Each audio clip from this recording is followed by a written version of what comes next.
मेरो हातमा देश आयो भने पहिला आर्जु देवपालाई ल्याएर थुन्छु। अब तपाईँहरूलाई चाहिँ नि चित्त बुझ्छ?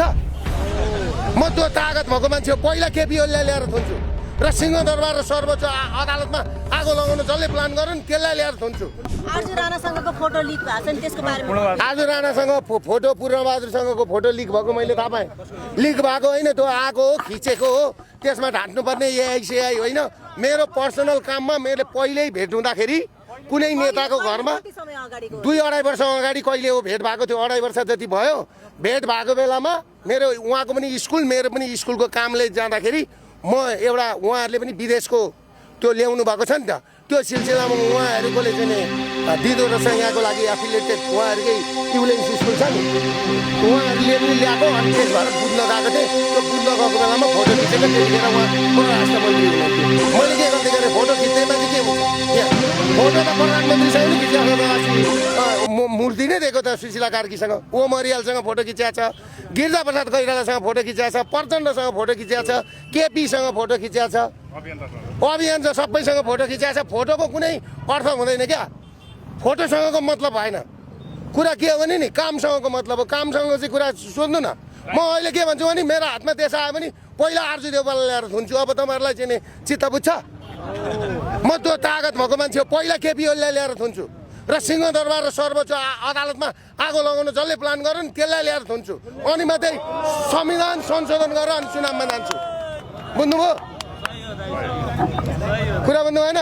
अनि मान्छेसँग भेट्दैमा, मान्छेसँग त्यो गर्दैमा पुरानो फोटो ल्याएर टाँसेर म यही भन्दिनँ, साँच्चीकै फोटो हो। त मैले आर्जु देवपासँग 2.5 वर्ष अगाडि फोटो खिच्दाखेरि के बिग्रियो? अनि अब अहिले नयाँ डेट हालेर फेरि ल्याउन भेट लाउँदैन होइन। कहिले कहिले बेमौसममा पानी पर्छ, बेमौसममा बद्रो पनि पर्छ। अब त्यो त पर्छ। अब त्यो यही बेलामा उनीहरूले देखाउन खोजेको, तर म भित्र भएको बेलामा। तर तपाईँलाई म के भन्छु भने आर्जु कुरो ठुलो कुरो होइन, शेरबहादुर ठुलो कुरो होइन, केपी ओली ठुलो कुरो होइन। कुरो मुलुकको कुरो हो क्या, कुरो मुलुकको कुरो हो। कुरो बुझ्नु भएन? त्यसले गर्दाखेरि मैले सर्वहारा वर्ग, भुइँ मान्छे, उत्पीडन वर्ग, निजामती कर्मचारी, पुलिसहरूको होइन, सेनाहरूको चाहिँ तलब बढाउँ। पहिला सेना, पुलिस र निजामती कर्मचारीलाई बलियो बनाऊ, अनि देश राम्रो हुन्छ भनेर मैले पटक पटक भने। देश कसरी बलियो बनाउने? आज देशको हालत हेर्नुहोस्, सबै बिकेको छ। यहाँ कोही कसैको सेक्युरिटीमा, कोही कहाँ सेक्युरिटी बिकेर मान्छे मर्छ। राजा त मऱ्यो भनेदेखि राजपरिवार त सकियो भने अरूको के भरोसा छ? त्यसले गर्दाखेरि मान्छेलाई पुग्दो तलब दिउँ, मान्छेलाई पुग्दो गरेर चाहिँ काम लगाउँ, उसको घर जग्गा, घरको घाँस बाँस कपासको राज्यले चाहिँ ग्यारेन्टी गरोस्, त्यस पछाडि देश बन्छ भनेर त म भनेकै हो नि। अब मैले त्यो कुरो भन्दाखेरि मलाई ल्याउने, थुन्ने। र म सम्पूर्ण नेपालीहरूलाई के भन्छु भने, र उम्मेदवारहरूलाई पनि सक्नुहुन्छ भने तपाईँहरू बहिष्कार गरेर 15 गतेभित्रमा फर्किनुहोस्। अझ एमाले राप्रपालाई त म के भन्छु भने, राप्रपाले अब राजा बोक्ने कि नबोक्ने?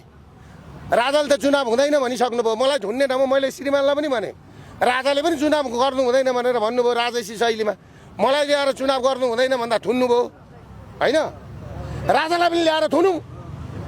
दम छ ओम प्रकाश अरियाल, दम छ सुशीला कार्की, अनि दम छ त्यो यहाँ काठमाडौँको सिडिओ छ नि, यो काठमाडौँको सिडिओ, अनि त्यो निर्वाचन आयुक्तको दम छ। राजाका अगाडि बाबाको दुवाई भन्छन्। र एउटा कुरो, अब राजाले पनि हिम्मत गर्नुपर्छ। मैले सुनेको राजा पनि अब बाटोमा निस्किने कुरा सुनेको छु। राजा बाटोमा निस्किँदाखेरि नि विदेशी सेना आयो भनेर आएर रोक्यो भने मात्रै हो, नभए नेपालको सेना, नेपालका पुलिस र नेपाली जनताले दरबारभित्र लगेर हालेर सलामी ठोक्नुपर्छ। सलामी ठोक्नुपर्छ, त्यही हो कुरा। ल हस्, नमस्कार।